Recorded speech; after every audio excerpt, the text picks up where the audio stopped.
பர்ஃபார்மன்ஸாக பார்க்கும்போது ஆனந்தி இந்த டெவில் கேமில் ரொம்ப அற்புதமாக பண்ணிகிட்டு இருக்காங்க அப்படிங்கிறது தாங்க என்னுடைய கருத்தாக இருக்குது. அதாவது என்னென்னா, நம்மளை பொறுத்த வரைக்கும் யார் யார் அந்தந்த கேமை புரிஞ்சுக்கிட்டு அதுக்கான உயிரை கொடுக்குறாங்களோ அவங்களுக்கு கண்டிப்பாக நம்ம ஆதரவாக தான் பேசுவோம். ஆனந்தி ரொம்ப அற்புதமாகவே பண்ணுறாங்க. ஆனால் ஆனந்திக்கு இது கைவந்த கலை தான். அவங்க நேற்று தேவதையாக இருக்கும்பொழுது கூட அவங்க பெருசாக அவுட் ஆகலை. பட் இதில் வந்து ரொம்ப அற்புதமாக பண்ணிகிட்டு இருக்காங்க. அவங்களுக்கு பாராட்டணும்.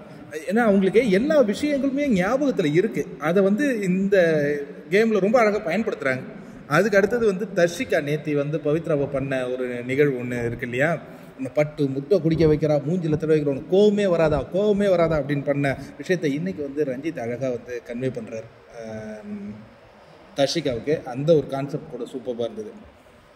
அதுக்கப்புறம் ஹைலைட் என்னன்னா டபுக்கு டப்பா. எப்படி அது டபுக்கு டப்பா அருண்ங்கிறது வெளியில் பயங்கர வைரல் ஆகிருக்குங்க. டபுக்கு டப்பான்னு இவர் யார் சொன்னார்? இவர் முத்துக்குமரன் சொன்னார். ஆனால் டபுக்கு டப்பா அருண் தான் ட்ரெண்ட் ஆகிட்டு இருக்கு. டபுக்கு டப்பா அருண் ட்ரெண்ட் ஆகிட்டு இருக்கு. உள்ள அது டபுக்கு டப்பா அருண்னு நேற்று வந்து பவித்ரா பேசுனாங்க. டபுக்கு டப்பா அருண் அப்படின்ட்டு போனாங்க.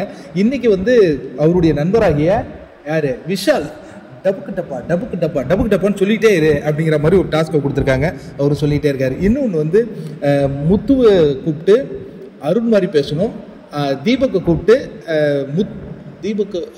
தீபக்கு வந்து அருண் மாதிரி பேசணும், முத்து வந்து தீபக் மாதிரி பேசணும். அந்த மாதிரி அது ஒரு டாஸ்க் ஒன்று கொடுத்துருக்காங்க போல இருக்கு. இவர் வந்து டபுக்கு டப்பான்னு சொன்னார். அருணே நீ ரொம்ப ஃபேமஸ் ஆகிட்டேயா, டபுக்கு டப்பா அருண். அதுக்கப்புறம் பார்த்தீங்கன்னா அவர் வந்து ஸ்ட்ரிக்டாக போய் ஒவ்வொருத்தங்கிட்டையும் கத்தணும். அது ஒரு டாஸ்க் கொடுத்துருக்காங்க.